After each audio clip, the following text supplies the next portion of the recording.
जय गुरुदेव। अनंत कोटि ब्रह्मांड नायक सदगुरुदेव के चरणों में कोटि कोटि प्रणाम, कोटि कोटि वंदन। बाबा रामदेव जी महाराज के श्री चरणों में कोटि कोटि प्रणाम, कोटि कोटि नमन। सभी को हर हर महादेव, शंभो शंकर, शंभो शंकर। जैसा कि तीसरे अध्याय को आपने सुना कि दाह संस्कार के भी जो किस तरह किया जाता है, दाह संस्कार करने की विधि। और अध्याय चौथे में कहते हैं कि 10 दिनों की रस्म पूर्ति यदि पुत्र न हो तो कौन कर सकता है। ये भी काफ़ी लोगों के प्रश्न, मान लीजिए इस तरह के प्रश्न बीच में थे कि कोई अगर मान लो किसी के श्राद्ध वगैरह करते हैं तो भी अगर वो पुत्र परिवार ना हो तो कौन कर सकता है। ये भी प्रश्न इसी के अंतर्गत आता है। तो प्रश्न है कि 10 दिनों की रस्म पूर्ति अगर पुत्र न हो तो कौन कर सकता है। गरुड़ पुराण में कहते हैं, आंसू ने बहाते हुए, क्योंकि पृथक आत्मा को वे सब कड़वे आंसू जो परिजनों की आंखों से गिरते हैं पीने पड़ते हैं। पुत्र को अपने पिता के प्रति लाई की फूलियन अर्पण करनी चाहिए। अब इसमें कहते हैं क्या है कि हम जब कुछ लोग बोलते हैं ज्ञानी जन के जो मर जाता है उसके बाद थोड़ा सा ठीक है दुख विलाप करना, और कुछ लोग बहुत ज़्यादा रोना शुरू कर देते हैं, चिल्ला चिल्ला के आंसू बहाते हैं। तो गरुड़ पुराण ये कहता है कि वो उसके आंसू जितने भी परिवार वाले रोते हैं चिल्ला चिल्ला कर ज़ोर ज़ोर से, उस मृतक को, एक तो वो मरा हुआ इंसान और उसके उपरांत ही उनके सारे आंसू, उसको प्यास लगे तब वही आंसू उसको पीने पड़ते हैं जो परिवारजनों ने बहाए।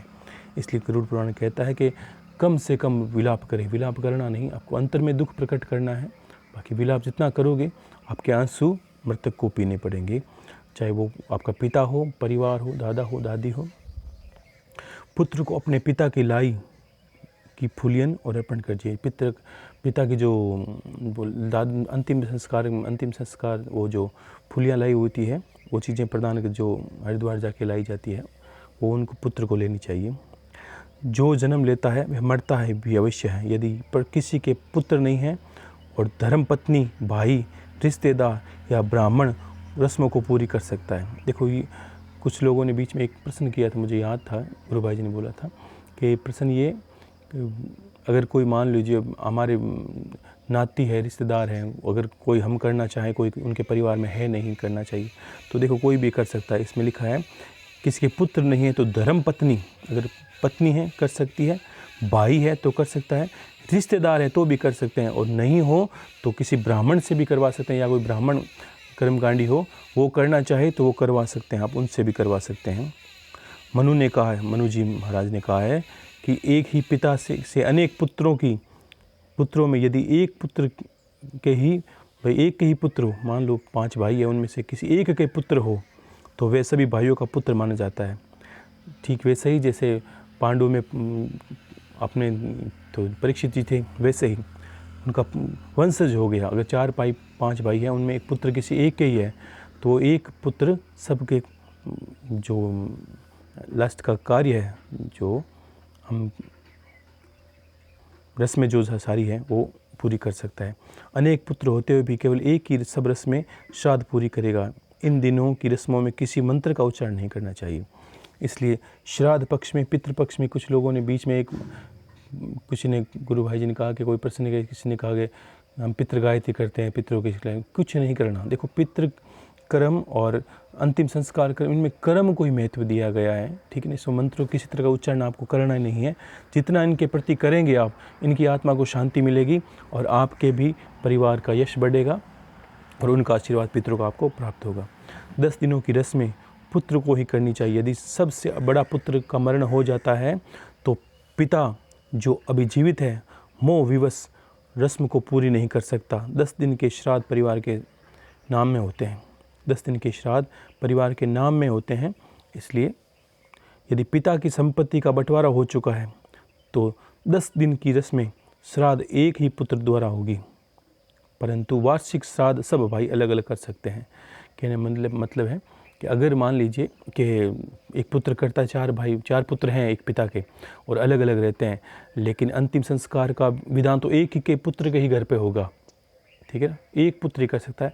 जो श्राद्ध पक्ष है, जैसे अभी पितृपक्ष, ये श्राद्ध पक्ष चल रहा है, ये चारों अगर मान लो अलग अलग रहते हैं परिवार में तो मना सकते हैं, लेकिन जो अंतिम कर्म होगा वो सिर्फ एक के घर ही होना चाहिए, परंतु वार्षिक श्राद्ध सब घर के कर सकते हैं।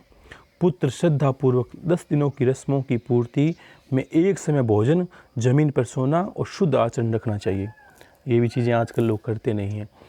जिस पुत्र ने पिता को जलाया है, यह किया है, उसको पूरा नियम निभाना चाहिए कि 10 दिनों की रस्मों में उसको सदा ज़मीन पे सोना चाहिए, कुश की चटाई पे सोना चाहिए, या लकड़ी की कोई कपड़े की चादर लेके उस पे सो सकता है, और शुद्ध आचरण करना होगा, ठीक है ना। एक समय भोजन करना होगा। किसी पवित्र जल स्थान, कुआं, तालाब, मंदिर इत्यादि जगह पर स्नान कोई मंत्र जाप न करने के बाद दक्षिण दिशा की ओर मुख करके किसी वृक्ष के नीचे गोबर से पोती हुई जमीन पर पूजा योग्य स्थान बनाकर दरबा यानी कुशा, घास से बनी मृतक की प्रतिमा बनाकर पूजा करें। इसके आगे कुशा घास बिछाकर लाई ढाल कर चावल का पक्का खाना, धूप, फूल, फल आदि भी अर्पण करें। ये कर्मकांडी पंडित आपसे करवा देता है। इसी तरह 9 दिनों तक करते हुए 10वें दिन पूरी हजामत का बनवा कर अपने शरीर के जो बाल है, दाढ़ी है बनाते हैं सर के, उन सबको कटवा के पीले वस्त्र धारण करके मासा के लड्डू और सामग्री के साथ पूजा करते हुए मुक्त आत्मा की शांति के लिए प्रेरणा करें। प्रतिदिन श्राद्ध के बाद नहाकर गौ माता को प्रसाद खिलाएं, आप भोजन करें। ये चौथा अध्याय है। इसको आप ये समझिए कि इसमें 2-3 प्रश्न आपके सब लोगों के इस तरह हो जाते हैं कि मान लीजिए कि किसी के पुत्र एक हैं, ये प्रश्न लोगों के रहते ही हैं, मन में शंका रहती है कि हम अलग अलग भाई हैं तो हम किस तरह श्राद्ध मनाएं और किस तरह हम अलग अलग रीति से करें। कि मान लीजिए बड़े भाई के घर पे श्राद्ध कोई करता है कि नहीं करता। श्राद्ध सभी लोग कर सकते हैं, और अंतिम जिस दिन मान लो जीवात्मा का अंतिम दिन हो, उस दिन इतना ही कर सकते हैं कि एक ही के घर पर आपको अंतिम संस्कार या 10 दिन की रस्में हैं वो रखनी है। उसके बाद अब जितनी बार श्राद्ध करें वो हम अलग अलग करें, उसमें कोई दोष नहीं है। सब जितने पुत्र हैं उतने के घर पर करें, वो सब मान्य है, ठीक है। तो गरुड़ पुराण में ये प्रश्न चौथा अध्याय में संपन्न होता है। और बाकी कुछ लोगों के प्रश्न बीच में और भी रहे। गुरु भाई जी ने कहा कि अभी भी लोगों के संशय रहता है कि गरुड़ पुराण कब सुनना चाहिए। देखो, पुराण है, ज्ञान के द्योतक हैं, कभी भी अध्ययन कर सकते हैं शुद्ध मन से, शांति से। जब आपको जीवन में ज्ञान की ज़रूरत हो तब किसी विषय को आप छेड़ सकते हैं, क्योंकि ईश्वर ने दिए ही इसीलिए हैं। ये तो सदा आपको मोह से दूर रखेंगे। गरुड़ पुराण जैसा पुराण हो तो मोह से दूर रखेगा, आपको कर्म में बताएगा, कर्म की विधान। आगे ये भी बताएंगे किस नीच कर्मों से कौन सी योनियाँ किस तरह प्राप्त होती है, सब ये गरुड़ पुराण में आएगा, आप धीरे धीरे देखें। और ये सब ज्ञान के लिए है। इसमें भी हजारों लाखों प्रश्न खत्म होते हैं इंसान को। देखो, ज्ञान जिसको मिल जाता है ना, मेरा मानना है कि ज्ञान जिसको मिल जाता है उसे किसी चीज़ की आवश्यकता रहती ही नहीं है। उसे सब पता हो जाता है। उसके दृष्टि में दूध का दूध, पानी का पानी हो जाता है। जब तक अज्ञान रहता है तब हमें ज़रूरतें रहती हैं। गुरु से भी ज़रूरत रहती है, भगवान से भी ज़रूरत रहती है। भगवान के पास जाएंगे और जाने के बाद ही कुछ नहीं मांगेंगे। वो हमेशा विचार करता है कि और कुछ चाहिए तुझे, और कुछ मांग ले, और कुछ मांग ले। वो यही अनभिज्ञ में परमात्मा यही कहना चाहता है, तू मुझे तो मांग ले। तू अब मान लीजिए हम किसी पिता से प्रेम करता है कोई संतान, और बार बार पिता के आगे पीछे डोलेगी, पिता की सेवा करेगा मान लीजिए, तो पिता को तो यही भ्रम होता है कि बस मेरा पुत्र है होने की नाते मेरा सेवा कर रहा है, मेरा प्रिय है, मुझे मानता है, मेरी सेवा कर इसलिए कर रहा है। अगर मान लीजिए वही पुत्र लालचवश आपकी संपत्ति को देख के सेवा कर रहा है या करता है, तो आपको कैसा लगता है? बस यही बात है कि परमात्मा और भक्ति और यही का भक्ति का जो गुण है उसमें यही की प्रधानता दी जाती है कि आप भगवान से मांग क्या लेते हो। तो अगर भगवान से कोई चीज़ मांगते हो तो सबसे पहले यही कारण है कि भगवान से ही मांग लीजिए आप। इससे क्या होगा कि आपको अलग से कुछ मांगने की आवश्यकता नहीं पड़ेगी। अब वो जब कोई किसी चीज़ को मांगता है, अब मान लीजिए कोई भगवान शंकर भगवान से निवेदन करता है, उनको प्रार्थना करता है, प्रेम करता है, हे प्रभु मुझे तो बस जीवन में आपका आगमन चाहिए, तो समझ लेना उसने सब कुछ मांग लिया। जो शिव के पास 64 कला थी वो भी उसने मांग ही ली। तो परमात्मा को पता है माया के अधीन दुनिया है, जल्दी से किसी आंखें खुलती नहीं है जब तक वो विचार करता है गुरुदेव मेरा ये हो जाए, मेरा वो हो जाए, मेरा ये हो जाए। शुरू में बहुत प्रश्न थे, धीरे धीरे जैसे जैसे बातें बनी, मैंने कही, आपने सुनी, आपने जीवन के कर्म किए, आज मुझे बहुत अच्छा लगता है कि आप लोग वास्तव में ज्ञान की ओर अग्रसर भी हैं और काफ़ी लोग सीखे हैं। इससे क्या कहना सार्थक हो जाता है। कोई इंसान, गुरु क्या करता है, एक शिष्य को एक नाम का जो बीज है उसको एक मरुभूमि में डाल देता है, बस ये गुरु का कार्य है। शास्त्रों के अनुसार गुरु का यही कार्य है।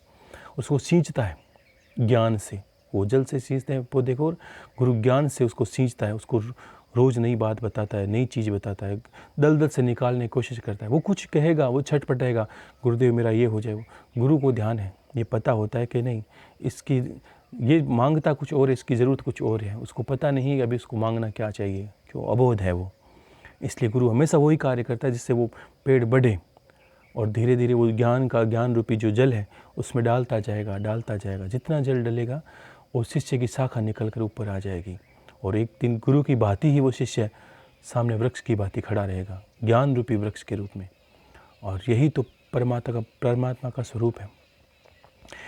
देखिए, ज्ञान के लिए अंतर का विषय है। बहुत भटकने से कभी कुछ ज्ञान हासिल हुआ ही नहीं है। भटकने से भटकन हासिल होती है लोगों को। और क्यों कि मेरा उद्देश्य क्या है भटकने के पीछे भी ये मायने रखता है कि हम किस उद्देश्य से हम इधर उधर भटक रहे हैं। हमें वास्तव में ज्ञान चाहिए या किसी से कुछ चाहिए। अमूमन लोगों को क्या होता है, यही लोग साधु संतों के पीछे भागते हैं या किसी भी ज्ञानी जन के पीछे भागते हैं, कोई विद्या के पीछे भागते हैं, तो उसका कार्य यही रहता है कि उसको कुछ चाहिए उससे, उसको अपने स्वार्थ को सिद्ध करना है, उसको अपने बहुत से कार्य हैं वो करने हैं। इस हेतु भगवान का पीछा पकड़ता है। 50 लोग हैं, मैंने देखा है, अभी करते भी हैं, और नित्य का यही कारण है कि वो साधनाएं करते हैं, उपासनाएं करते हैं और परमात्मा को रिझाने की कोशिश करते हैं। लेकिन उसका उद्देश्य मूल क्या है, परमात्मा से कुछ न कुछ ठग के मांग लिया जाए, क्योंकि परमात्मा तो भोला है। लेकिन परमात्मा भोला नहीं है, वो ये सोचता है कि इसकी कब आंखें खुले और कब ये ज्ञान को जाने और कब मुझी को मांग लेंगे, तब इसका जीवन सार्थक हो। मान लीजिए कि आपने एक वर्ष कोई साधना की, कोई उपासना की, भगवान गणेश जी की माता लक्ष्मी की या भैरव जी की, जिसी की भी की, और आपका विचार था, आपने दुख दुविधा में उलझे वो हो कि गुरुदेव मेरे पास पैसे हो जाए, मेरे पुत्र की शादी हो जाए, मेरे संतान हो जाए। मान लीजिए एक वर्ष साधना की और भगवान प्रत्यक्ष हुए, या किसी तरह भगवान ने आपको संदेश दिया या किस तरह कहा कि भाई मैं प्रसन्न हूँ, तू मांग ले, और आपने कामना कर ली कि भगवान मेरे पास बहुत कर्जा है, आप मुझे 1 करोड़ रुपए दे दीजिए, आप मेरे कर्जा उतार दीजिए। ठीक है, तो भगवान कर्जा उतार देंगे, या किसी तरह कोई ऐसी व्यवस्था वो बना देंगे कि आपके पैसों की जो मार्ग है वो खुलने लगे। ठीक है, यही होगा। यही होने के बाद फिर क्या होगा, आप तो जीवन तो ज़िंदगी भर जीना पड़ेगा, ज़िंदगी तो बहुत बड़ी है। फिर आप कुछ खाओगे पियोगे, इंसान की ज़रूरतें कभी ख़त्म होती ही नहीं है। शुरू से लेकर, जन्म से लेकर अभी तक आप देखिए कि आपकी एकमात्र ज़रूरत है वो कभी ख़त्म हुई है ना होगी। अंत समय भी, आप इस गुरु पुराण में शुरू में कहा था पहले अध्याय में, मरणासन व्यक्ति भी जो भयंकर दुखी है, दरिद्र है, पूरे शरीर से रोम रोम फूट रहा है, रोग से बीमार है, वो भी जीने के लिए छटपटा रहा है। वो ये कामना नहीं करता कि प्रभु आप अपनी शरण में ले ले, नहीं, वो भी छटपटाता है, बस कुछ कर दीजिए, मुझे जीवित रखिए। तो ये क्या है, ये भी कामना है। तो भगवान को बहुत कम मांगते हैं, और ईश्वर चाहता है, ये नहीं है ना तो वो हठी है, ना वो जिद्दी है, ना वो ऐसा चाहता है कि आपको इतना कष्ट दिया जाए ताकि आप साधना ना करो, क्योंकि आपकी वो कष्ट तभी देता है जब आप निकृष्ट चीज़ें मांगते हो। 50 भक्तियाँ ऐसी होती है जिसमें इंसान कुछ मांगता ही नहीं है, परमात्मा के सामने बैठा है, धूप दीप बत्ती करता है, भगवान का नाम लेता है और भगवान के चरणों में जाकर सरेंडर हो जाता है। हे प्रभु, मुझे बस दुनिया में सबको सब दे दीजिए, आप मेरे पक्ष में आ जाइए। ये मेरे अंतर का विषय है। इसलिए मैंने बाबा को सदैव, जब बाबा रामदेव जी महाराज थे, उनको मैंने हमेशा जीतने के लिए, उनको हमेशा रिझाने के लिए एक ही बात कही, आज भी वही रहती है मेरे सामने जब भी जाता हूँ। हे प्रभु, सबको सब दे दीजिए, एक आप मेरे पक्ष में आ जाइए। क्यों कि मांगने की कला तो अर्जुन में श्रेष्ठ थी। किस तरह मांगा, दुर्योधन ने सब कुछ मांग लिया और खुश हुआ कि मैंने पता नहीं क्या क्या मांग लिया है। वो मूर्ख ये नहीं जानता था कि जिसने सृष्टि बनाई उसी की वस्तु माया को मांग रहा है, लेकिन मायापति को नहीं मांग रहा है, मूर्ख वो है। और मायापति तो ऐसी कई माया को रच देता है। जिस माया को वो मांग रहे हो या आप मांग रहे हो, उसके अधीन तो पूरी माया पड़ी है, वो माया भी उसके चरणों में पड़ी है। तो क्यों ना आप मायापति को ही मांग लो। जो भी आप इष्ट है, आप उसके चरणों में रहो, उसी की कामना करो, दूसरी कामना करो ही ना। ये नहीं कहता कि आप, ये तो स्वतः ही हो जाएगा। कभी भी आप ये मत सोचना कि गुरुदेव कोई चीज़ मांगते हैं और मान लीजिए कि हम भगवान से भगवान को मांग लेंगे तो हमारी ज़रूरतें कैसी पूरी होगी। तो आप मूर्ख की बातें कर रहे हो।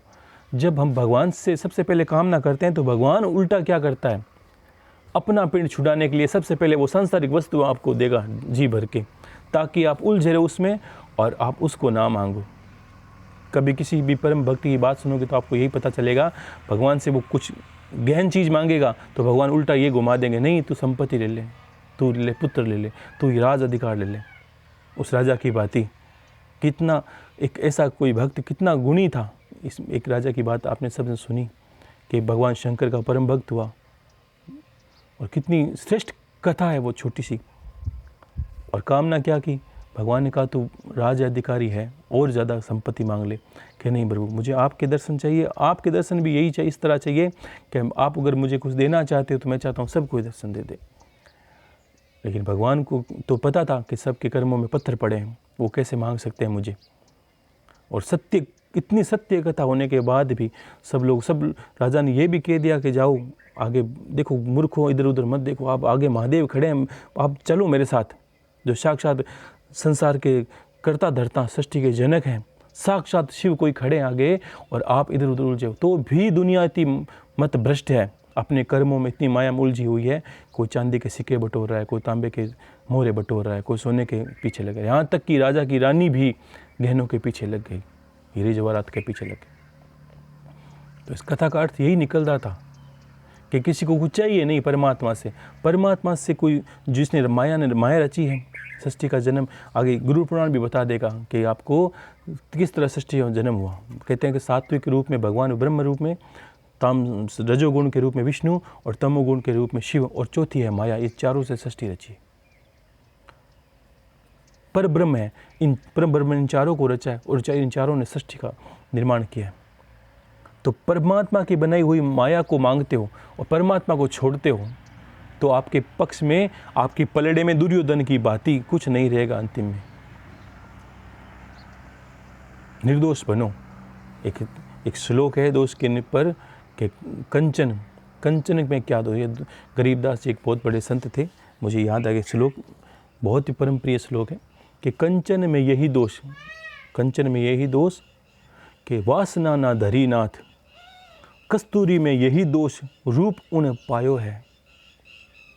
राम जी में यही दोष मृग की शिकार गए, और रावण में यही दोष सीता हर लायो है।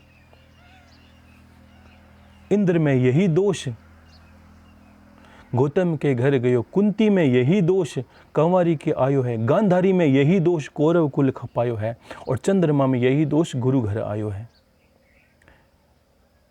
कह गरीबदास निर्दोष रहो ना कोई, एक एक दोष हरि सब पे लगायो है।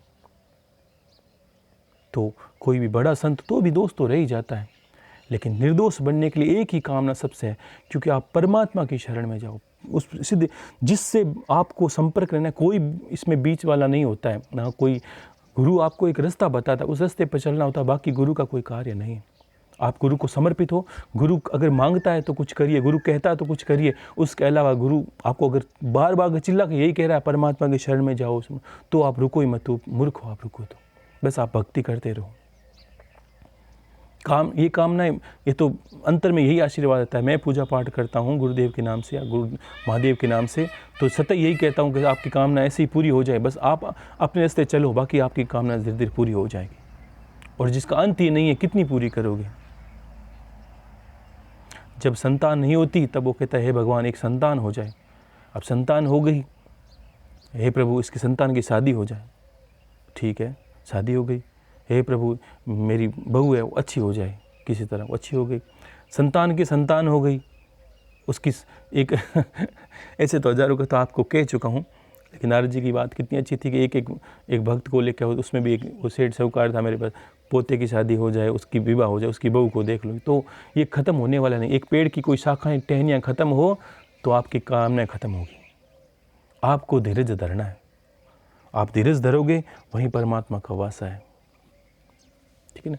और वास्तव में जब ज्ञान के रास्ते जाते हैं और ज्ञान मिलने लगता है, जिसकी तृष्णा होती हो, तो आपको एक समय ऐसा लगता है कि आपको लगेगा किसी चीज़ की ज़रूरत है ही नहीं दुनिया में, और आप अपने आप को एकदम आज़ाद पक्षी की भांति अनुभव करोगे। करो काम, कोई दिक्कत नहीं, लेकिन माया में रहते हुए भी माया से ऊपर चलो। तो संत इसी को कहते हैं कि भवसागर ऊंडो घणो में किण विद उतरूं पार। ये भवसागर है, क्योंकि हमने एक पग जो कीचड़ में फंसा, एक पग को निकालने के लिए दूसरा पग चलाते हैं, उसमें भी हमारा पैर फंस जाता है। ठीक है, काम करो, काम नहीं, हाथों में कुछ ये भी नहीं होगा कि सब कुछ छोड़ कर माला लेके कहीं निकल जाओ। निकलने से कुछ नहीं होगा। बहुत निकल पड़े हैं लोग, भीख भी मांगने लगते हैं, क्योंकि पेट की तो पूर्ति करनी पड़ेगी आपको। कार्य करो, ऐसे बन जाओ, संत भी बनो, परिवार भी चलाओ, सब कुछ कार्य करो। हजारों संत शादीशुदा थे, महादेव से बड़ा तो कोई संत नहीं, वो भी परिवार में रह के भी सब कुछ कर रहे थे। तो कहीं किसी चीज़ की ज़रूरत नहीं, कहीं जाने की आवश्यकता नहीं है। ईश्वर का, किसी ईश्वर ने ऐसा कोई बंधन नहीं लगाया कि मुझे प्राप्त करने के लिए तुझे कुछ स्वांग रचना पड़ेगा, तुझे कुछ ढोंगी बनना पड़ेगा, तुझे कुछ दिखावा करना पड़ेगा। कुछ नहीं करना पड़ेगा, सत्य बताऊं तो। और ये कलयुग है, लोगों की दृष्टि कैसी होगी? अगर मेरी जटाएं 25-30 फुट बड़ी होगी पीछे, तो दुनिया मुझे नमन करेगी। क्यों? इतने बड़े संत हैं, आज तक जटाएं देखो कितनी बड़ी है। ये तुलसीदास जी पहले ही समझ गए थे। रामायण की चौपाई में लिखा है कि जाके नख और जटा विशाला, सो प्रसिद्ध तापस कलिकाला। कलयुग में जो स्वांग करने वाले हैं, दिखावा करने वाले हैं, बड़े ढोंगी, बड़ी बड़ी जटाएं, बड़े बड़े नाखून, और हाथों में ये अगड़म बगड़म लेके कोई कुछ नरमुंड ले रहा है, कोई कुछ ले रहा है, तो लोग दुनिया सोचेगी। क्योंकि दुनिया खुद भ्रम में है, तो भ्रम के चक्कर में चली जाएगी। ज्ञान किसी के भ्रम का आधार नहीं है, वो खुद अकेला निस्वार्थ, जैसे भोलेनाथ है, नाम है भोलेनाथ। एक भोला इंसान कैसा होता है, वैसे है। तो ईश्वर ऐसा ही है, वो निर्लिप्त है, वो किसी चीज़ में बंधा नहीं है, कोई उसको पाखंड से बांध नहीं सकता। वो तो अपने आप को ही बांध रहे हैं, जो पाखंड करते हैं वो अपने आप को ही बांध रहे हैं। आपको बंधने के, अगर उस चक्कर में चले गए कि लोभी गुरु लालची चेला, दोनों खेले दाव, और भव सागर में डूब मरे और चढ़ पत्थर की नाव। अगर पत्थर की नाव में गुरु चढ़ा है लोभी होकर, तो चेला भी उसी में चढ़ेगा, और दोनों एक दिन डूब के जरूर मरेंगे दोनों, क्योंकि पत्थर की नाव को पार ईश्वर भी नहीं कर सकता। ठीक है, तो ज्ञान को समझे। गुरु है, गुरुदेव से बड़े कौन गुरु है? यही सोचे अंतर में, गुरु सबसे परमात्मा है। वो है तो हम रास्ते पर हैं, बस आप अपने रास्ते लगे। गुरु शब्द ही होता है, गुकार से अंधकार, उकार से प्रकाश, वो अंधकार से प्रकाश की ओर लेके आपको चलता है। आपको क्या चाहिए? ठीक है, तो हर चीज़ को सुने, मनन करें। ईश्वर ने ज्ञान दिया है संसार में, बहुत ज्ञान है, बहुत ज्ञान है। ये तो कुछ भी नहीं जो आपने लिया है, और ये भी कुछ नहीं है जो मैंने ईश्वर से पाया है। अनंत तो अनंत है, चलने दीजिए। कितने दिन चलता है ज्ञान की गंगा, और आप स्थिर रहेंगे तो आपको भी बहुत मिलेगा। स्थिर रहने की आवश्यकता है, बुद्धि को एक जगह ठहराव की आवश्यकता है। भगविज्ञान भैरव में माता पार्वती ने अनेकों सूत्र महादेव से पूछे कि महादेव आप तो बड़े अजीबो गरीब हैं, आप तो कभी तो कुछ देते हैं कि पार्वती ये क्रिया कर ले, कभी कहते हैं वो क्रिया कर ले, कभी कहते हैं ये कर ले वो कर ले, मुझे तो ऐसी कोई चीज़ बता दो आप जिसमें कुछ करना ही नहीं हो। तो पार्वती महादेव ने इसने यही एक सूत्र में कहा कि बस कुछ मत कर पार्वती, तू है जहाँ बैठ जा। तो ये बैठने के, तो पार्वती माता ने कहा ये तो सबसे श्रेष्ठ है, कुछ करना नहीं है, आंखें बंद करके बैठना, ये तो सबसे आसान है। लेकिन पार्वती माता और नादान हो गई महादेव के सामने जाके, उन्हें पता नहीं था सबसे बड़ा मुश्किल यही है। अगर मैं कहता हूँ आप बैठ जाइए, मुझे पता है सबसे बड़ा मुश्किल यही है, क्योंकि मति बैठने नहीं देती, इंसान को ठहरने नहीं देती। क्योंकि कुछ महादेव ने का कहने का अर्थ ये था, कुछ नहीं करने का अर्थ है कि दिमाग से भी, बुद्धि से, मन विचारों से बैठ जा। बस तू जहाँ है वहाँ, आप जिसको अब आप अपनी भाषा में ये बोलो, प्रेजेंट में रहो आप 24 घंटे। आपने गौर किया, आप कभी प्रेजेंट में रहते नहीं हो, और परमात्मा प्रेजेंट का स्वरूप है, योग प्रेजेंट का स्वरूप है, क्रिया योग प्रेजेंट का स्वरूप है। ये है क्या? आज में सांसों में ध्यान लगा, सांसें क्या चलती है? आज में चलती है। अभी सांस ली, अभी छोड़ी, अभी सांस ली, अभी छोड़ी, और प्रेजेंट में ईश्वर का वास है। हम क्या करते हैं, रात को सोते हैं तो सुबह का विचार करते हैं, या तो हमारे बीते हुए कल का करते हैं, और या आने वाले के कल का करते हैं। तो अनुभव करें, 2400 घंटे इंसान के जीवन में यही चलता है। 50 आदमी जो जितने मिलते हैं सबको मिल लो आप, ये वो यही बात करेगा, अभी देखो क्या हुआ था, अब कल क्या होने वाला है, कल क्या हुआ था और कल क्या होने वाला है, वो कल से बाहर आता ही नहीं, आज की बात कभी नहीं करेगा वो।